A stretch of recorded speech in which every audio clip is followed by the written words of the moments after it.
बिस्मिल्लाहिर्रहमानिर्रहीम। ये two port network series का फोर्थ वीडियो एक्चुअली, जिसमें हम जी पैरामीटर्स के बारे में पढ़ेंगे। तो G parameter actually hybrid parameters के इन्वर्स है, उल्टा है। और यहाँ पे देखें, ये हाइब्रिड पैरामीटर्स हमने सॉल्व किया था, H1 H2 वगैरह। तो यहाँ पे हम V1 और I2 मालूम करते हैं विथ रेस्पेक्ट टू I1 और V2, जबकि यहाँ पे उसका उल्टा है। V1 की जगह पे हम I1 मालूम कर रहे हैं और I2 की जगह पे हम V2 मालूम कर रहे हैं, और जो इसके पैरामीटर्स हैं वो हम G से रिप्रेजेंट करते हैं।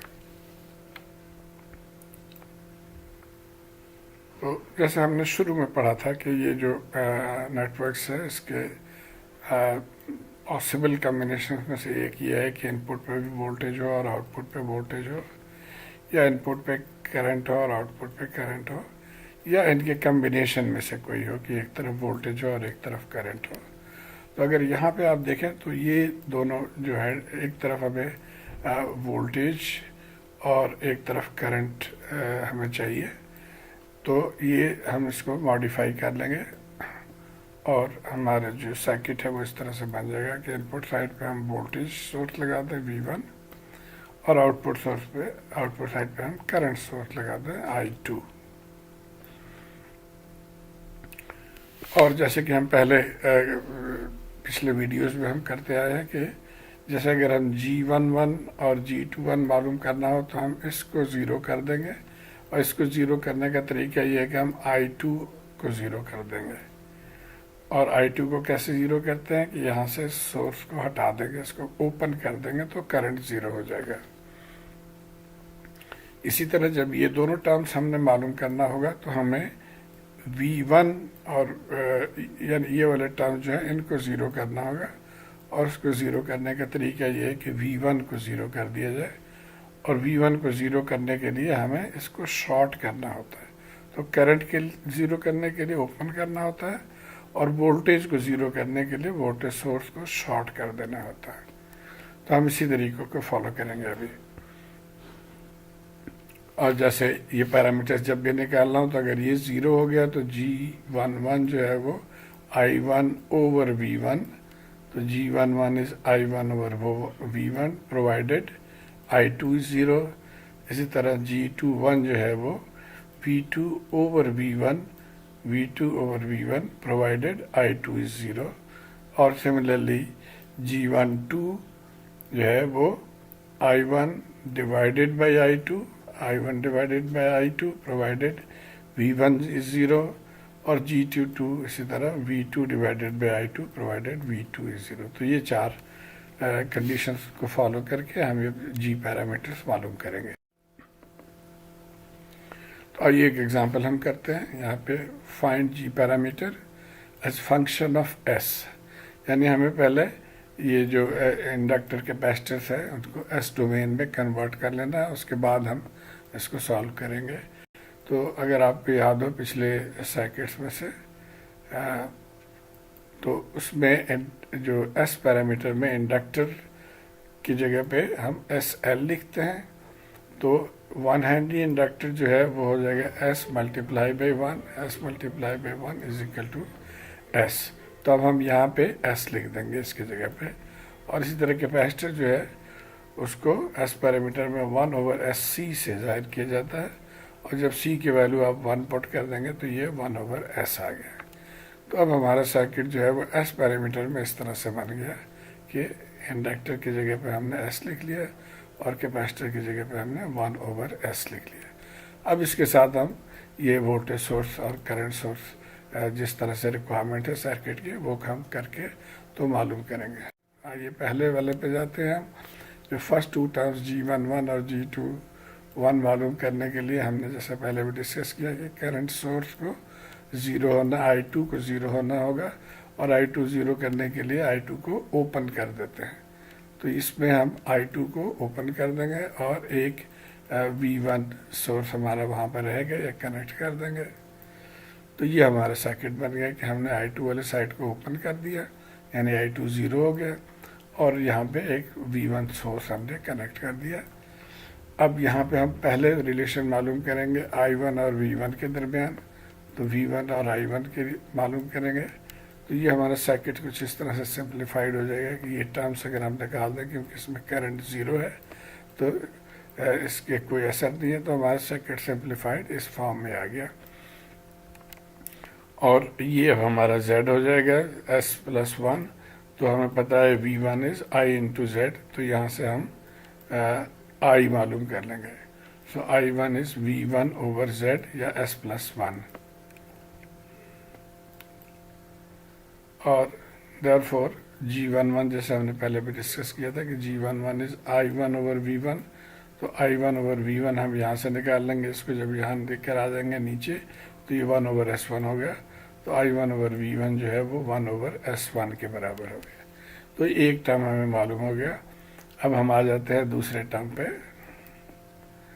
दूसरे टर्म में हमें V2 और V1 के दरमियान रिलेशन मालूम करना है। V1 ये है और V2 देखें तो यहाँ पे जो वोल्टेज है ये V2 है। चूँकि इसके अंदर कोई ड्रॉप नहीं है तो रेजिस्टेंस के अक्रॉस भी वही वोल्टेज होगा, यानी V2 इसके अक्रॉस है। तो अगर हम इसको वोल्टेज डिवीजन रूल से चलें तो total voltage divided by total resistance multiplied by जिसके अक्रॉस हमने मालूम करना है। तो हम यहाँ पे वही फॉलो कर रहे हैं कि V1 divided by S+1 divided by S+1 multiplied by 1 ओम, तो मल्टीप्लाइड बाई 1 हमने कर लिया, तो ये हमारा V2 आ गया। और यहाँ से फिर हम G21 is V2 over V1, तो ये V1 को हम इधर लेके आ जाएंगे तो हमें G21 मालूम होंगे। तो G21 is V2 over V1 is 1 over S1। तो ये दो टर्म्स हमें यहाँ से मिल गए। अब हम दूसरे दो टर्म्स के लिए चलते हैं। तो इन दो टर्म्स के लिए हमें वोल्टेज सोर्स को ज़ीरो करना पड़ेगा, और वोल्टेज सोर्स को हम इस तरह से हमने शॉर्ट कर दिया, तो ये वोल्टेज सोर्स ज़ीरो हो गया। अब हमने I1 और I2 के दरमियान रिलेशन मालूम करना है, और V2 और I2 के दरमियान रिलेशन मालूम करना है। तो चलिए पहले हम देखते हैं कि I1 कैसे मालूम करेंगे। ये देखें, ये जब ज़ीरो हो गया तो ये इसके पैरेलल में आ गया, तो ये सर्किट कुछ इस तरह से बन गया। अब यहाँ पे एक चीज़ पहले तो गौर करनी है कि ये जो करंट है सोर्स, ये यहाँ तक तो I2 ही है, इसके बाद जाके ये करंट डिवीजन रूल से दो ब्रांचेस में ये करंट तकसीम हो रही है, तो करंट डिवीजन रूल लगेगा। और दूसरी बात ये है कि ये करंट I1 और जो I2 के वजह से जो करंट है इनका डायरेक्शन ऑपोजिट है। I2 की वजह से करंट यूँ जाना चाहिए, जबकि I2 को वो ऊपर की तरफ लेके जा रहा है, तो ये ऑपोजिट डायरेक्शन है, तो इसलिए हम एक माइनस साइन का यहाँ पे इस्तेमाल करेंगे। तो by current division rule I1 is total current I2 divided by sum of the two divided by sum of the two multiply by opposite arm, तो मल्टीप्लाई बाई 1, और जैसे हमने कहा कि साइन उल्टा होना चाहिए तो यहाँ पे हमने माइनस साइन डाल दिया। तो ये I1 आ गया, और G12 जैसे हम यहाँ से देख सकते हैं कि G12 is I1 over I2 I1 over I2, तो इस I2 को इधर नीचे लेके आए तो ये बाकी टर्म्स बच गया, ये G12 हो गया। अब आप आ जाए चौथे पे। चौथे में हमें क्या है कि G22 के लिए हमें V2 और I2 के रिलेशन चाहिए, तो ये V2 है और ये I2 है, और हम इसको लिख सकते हैं कि V is equal to I into Z, और Z क्या होगा, ये जो पूरा जो टर्म है ये Z है, तो इसको हम दोनों को हमने पहले सॉल्व कर लेंगे पैरेलल में, और उसके साथ 1 ओवर S लगा देंगे, तो ये टोटल हमारा Z आ जाएगा। तो हमने यहाँ पे इसी तरह लिखा है कि 1 ओवर S ये जो सीरीज में है, और इन दोनों को पैरेलल में कर दिया S और 1 को, और हमें पैरेलल का फार्मूला याद होगा R1 into R2 divided by R1 plus R2, तो उसके ज़रिए से S पैरेलल 1 जो है वो S into 1 divided by S plus 1 आ जाएगा। तो अब इसको हम रिप्लेस कर देंगे इस वैल्यू से, तो 1 ओवर S आ गया, और यहाँ पे हमने S ओवर S1 लिख लिया जो कि यहाँ से आया। अब इसको हम मज़ीद सिंप्लीफाई कर लेते हैं, तो इस फॉर्म में आ जाएगा। ये आप ट्राई करके देखिएगा, एलसीएम ले लें और उसके बाद उसको ऐड कर लें, और यहाँ से फिर हम G22 is V2 over I2, तो I2 को हम इधर लेकर आ गए, तो ये जो बाकी टर्म बच गया ये G22 है। तो ये चारों टर्म्स हमें इस तरह से मिल गए। तो अब हम इसको समराइज कर सकते हैं कि G जो है ये चारों टर्म्स हमारे इस फॉर्म में हम इसको लिखेंगे। आइए एक और सवाल करते हैं। एग्जैक्टली उसी तरह है कि आप इसका G पैरामीटर मालूम करना है S डोमेन में लेके जाके। तो यहाँ पे सिर्फ इंडक्टर, ये कैपेसिटर नहीं है, तो इसको हम SL से रिप्लेस कर लेंगे। तो ये SL इज S इंटू 1, क्योंकि ये 1 हेनरी है। तो S आंसर आ गया हमें, तो यानी L की जगह पे हम S लिख लेंगे। तो अब हमारा ये सर्किट बन गया कि यहाँ पे हमने S लिख लिया, यहाँ पे भी हमने S लिख लिया और रेजिस्टेंसेस आ गए। और बाकी एग्जैक्टली जिस तरह हमने पिछले एग्जांपल में किया है कि हम एक वोल्टेज सोर्स लगा देंगे यहाँ पे, इसको ओपन कर देंगे फर्स्ट 2 टर्म्स के लिए। तो आइए उसको देखते हैं। तो G11 मालूम करने के लिए हमने सेकेंडरी साइड को ओपन कर दिया और एक वोल्टेज सोर्स कनेक्ट कर दिया, और हमने रिलेशन I1 और V1 के दरमियान मालूम करना है। तो I1 और V1 का रिलेशन ये है कि V1 is equal to I1 into Z। तो अब इस पूरे को हमने सॉल्व करना है कि ये जो है इसकी वैल्यू क्या है। तो हम थोड़ा सा इसको सिंप्लीफाई कर लेते हैं कि अब इसमें तो जो करंट नहीं है तो इसको हम निकाल देते हैं। तो ये हमारा सर्किट बन गया। अब ये दोनों सीरीज़ आ गए। ये जो सीरीज़ जो है वो फिर इसके साथ पैरेलल में हो जाएगा, और फिर जो रिज़ल्ट आएगा वो इसके साथ पैरेलल में हो जाएगा। तो ये टोटल इम्पीडेंस यहाँ बन जाएगा, और फिर V is equal to I into impedance मालूम कर लेंगे। आइए हम चलें आगे देखते हैं। तो इन दोनों को ऐड करके हमने S+1 लिख लिया, और फिर इन दोनों को हम पैरेलल इस फार्मूले के तहत सॉल्व कर लेंगे। तो ये इस फॉर्म में आ जाएगा, एक इन दोनों के पैरेलल में एक और इम्पीडेंस आ गया, वो इस फॉर्म में आ गया। और अब हमारा टोटल रेजिस्टेंस S प्लस ये हो जाएगा। तो अब हम इसको मजीद इसको हमने सिंप्लीफाई कर लिया, इस फॉर्म में आ गया। तो अब V is equal to I into Z। तो ये Z की जगह पे हमने S प्लस ये टर्म लिख लिया, और सिंप्लीफाई इसको कर लिया आपने एलसीएम लेके, और मजीद सिंप्लीफाई किया। अब यहाँ से हम G11 is I1 over V1, I1 over V1। तो ये I1 यहाँ रखें, V1 को इधर लेके आएंगे तो ये उधर जाके उलट जाएगा। तो ये S+2 ऊपर चला गया और ये टर्म नीचे आएगा। तो ये हमारा पहला टर्म जो है उसका जवाब आ गया। अब आ जाते हैं सेकेंड टर्म पे। सेकेंड टर्म में हमें V2 और V1 के दरमियान रिलेशन मालूम करना है। तो V1 यहाँ पे है और V2 यहाँ पे है। तो इसका मतलब ये है कि V2 जो है इसके क्रॉस जो वोल्टेज है वो V2 है। तो देखिए ये आ गया हमारा, हमने इसको निकाल दिया फालतू चीज़ों को। तो अब इसके क्रॉस जो वोल्टेज है वो V2 है। अब इसके लिए 2-3 तरीके हो सकते थे। एक आप यहाँ से आसान तरीका जो है वो यही है कि हम इसको सब टोटल इसको हम पहले सॉल्व कर लें। ये इन दोनों को हमने सीरीज़ में कर लिया जैसे हमने पहले किया था। और उसके बाद अब देखिए ये वोल्टेज V2 है, लेकिन जब ये दोनों ऐड हो गए तो वोल्टेज डिफरेंट हो जाएगा। उसका हम एक और नाम दे देते हैं VP। तो ये VP वोल्टेज इसके क्रॉस भी है और VP वोल्टेज इसके क्रॉस भी है। तो ये हमारा जो इन दोनों को हम पैरेलल सॉल्व कर लेंगे तो ये हमारा न्यू जो है इम्पीडेंस वो आ गया इन दोनों को पैरेलल सॉल्व करके। अब बाय वोल्टेज डिवीजन रूल हम पहले VP मालूम कर लेंगे।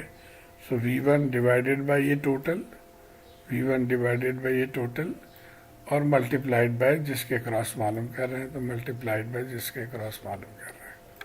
तो ये यहाँ से हम VP निकाल लेंगे, इसको हम मज़ीद सिंप्लीफाई करेंगे। ये एलसीएम वगैरह लेके आप इसको देखें तो ये फिर उलट जाएगा, ऊपर चला जाएगा, फिर ये दोनों कैंसिल हो जाएंगे। तो ये हमारा फाइनल रिजल्ट आ गया कि वीपी जो है वो V1 और ये टर्म आ गया। अब हमें वीपी में इंटरेस्ट नहीं है, हमें तो V2 चाहिए। तो वीपी और V2 का क्या रिलेशन है वो आप यहाँ से देख सकते हैं कि एक्चुअली वीपी यहाँ पे है, ये वीपी आ गया और ये हमें चाहिए। तो अगेन हम अगर वीपी मालूम है तो इसको वोल्टेज डिवीजन रूल से हम इसके क्रॉस V2 मालूम कर सकते हैं। तो हम वही करेंगे कि V2 is VP divided by the total resistance multiplied by 1 ओम। तो VP divided by S+1 multiply by 1 ओम, और वीपी हमने यहाँ से निकाला हुआ ऊपर से, तो उसको हम पुट कर देंगे। तो ये आ गया कि ये हमारा वीपी टर्म था, उसको लिख लिया नीचे S/1, और इसको मज़ीद सिंप्लीफाई करेंगे तो ये इस फॉर्म में आ गया। अब यहाँ से हम डायरेक्ट अपना G21 निकाल सकते हैं, V2/V1। तो G11 इज़ V2/V1, तो V2 है इस V1 को आप इधर लेकर आ जाएं इसके नीचे, ये आ गया, और जो बाकी बच गया वो टर्म G2 के बराबर हो। तो ये हमारा सेकंड टर्म यहाँ से आ गया। अब आ जाते हैं हम थर्ड टर्म्स पे। थर्ड टर्म और फोर्थ टर्म के लिए हमें वोल्टेज सोर्स को ज़ीरो करना होगा, यानी शॉर्ट करना होगा। तो हमने इसको शॉर्ट कर दिया, और हमने I1 और I2 के रिलेशन मालूम करना है, I1 और I2 के रिलेशन फॉर G12। आइए देखते हैं, जिस तरह हमने पहले किया एग्जैक्टली हम उसी तरीके से चलेंगे। हाँ, अलबत्ता यहाँ पे कुछ करंट डायरेक्शन हम अपनी तरफ से फर्ज कर लेते हैं। ये करंट एंटरिंग है, तो यहाँ से ये I3 लीविंग हो गया और I4 इस ब्रांच में आ गया। फिर I4 मज़ीद इधर से जाके I5 और इधर जाना चाहिए I6, लेकिन I6 जो है वो I1 ही है, सिर्फ उसके डायरेक्शन उल्टा है। तो इस चीज़ को हमने जहन में रखना है कि इसके डायरेक्शन जो है वो चेंज है। अब हमने इस पूरे को हमने सिंप्लीफाई कर लिया कि ये दोनों पैरेलल में हैं और ये S के साथ सीरीज में है। तो इस पूरे को हम कहते हैं Z पैरेलल। तो Z पैरेलल कैसे निकालते हैं, ये देखिए, S सीरीज में है और ये दोनों पैरेलल में है। तो इन दोनों को पैरेलल में हमने सॉल्व कर लिया, और सिंप्लीफाई करने के बाद ये टर्म्स आ गया। तो ये हमारा ZP आ गया। अब इसको बाई CDR हम ये करंट निकाल सकते हैं कि हमें I4 करंट जो है वो total current divided by total resistance, total current divided by total resistance multiplied by opposite arm. तो ये हमारा I4 आ गया, और इसमें आप ZP के वैल्यू पुट करें और इसको मज़ीद सिंप्लीफाई करते जाएं तो यहाँ पे आ गया टर्म। अब हमें तो एक्चुअली I1 चाहिए, तो I1 और I4 के रिलेशन अब देखें कि अब ये I4 है और ये यहाँ से जाके दो हिस्सों में तकसीम हो रहा है।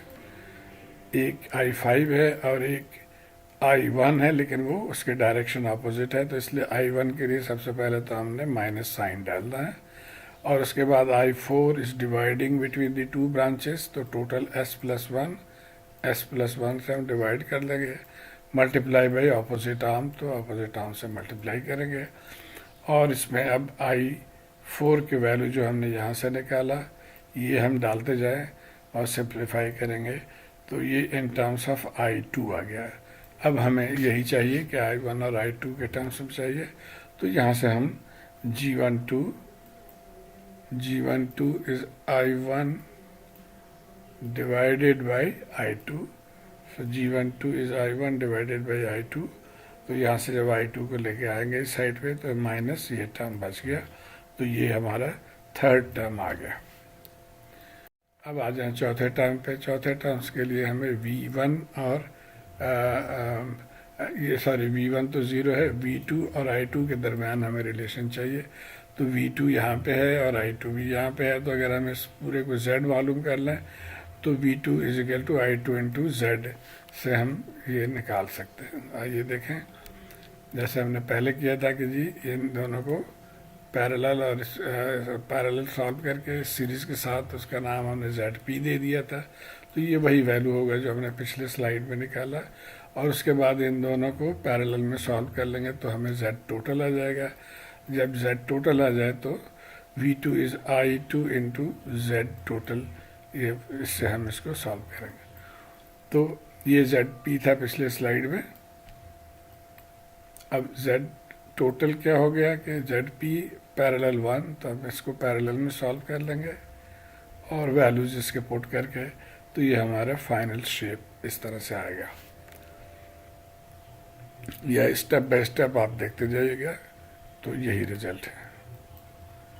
अच्छा, अब जैसे मैंने बताया कि अब हमें ये अगर ये टर्म मिल गया तो V2 is I2 into Z, V2 is I2 into Z, और यहाँ से G22 is V2 over I2, तो G22 is V2 over I2, तो I2 को हम यहाँ पे ले आए तो यही टर्म आ गया V2 ओवर I2, यानी G22 जो है वो ZT के बराबर होगा। तो ZT हमने यहाँ से निकाला तो ये आ गया। तो ये इसको मज़ीद हम सिंप्लीफाई कर लें तो इस फॉर्म में आ गया। तो ये हमारे चारों टर्म्स मिल गए और इनको हम समराइज़ करके आंसर इस तरह से लिख सकते हैं। तो उम्मीद है कि इस वीडियो से आपको जी पैरामीटर्स की जो है समझ आ गई। अगर आप चाहें तो मेरे इस चैनल को सब्सक्राइब कर लीजिए ताकि मज़ीद आपको वीडियोस मिल सकें। Thank you.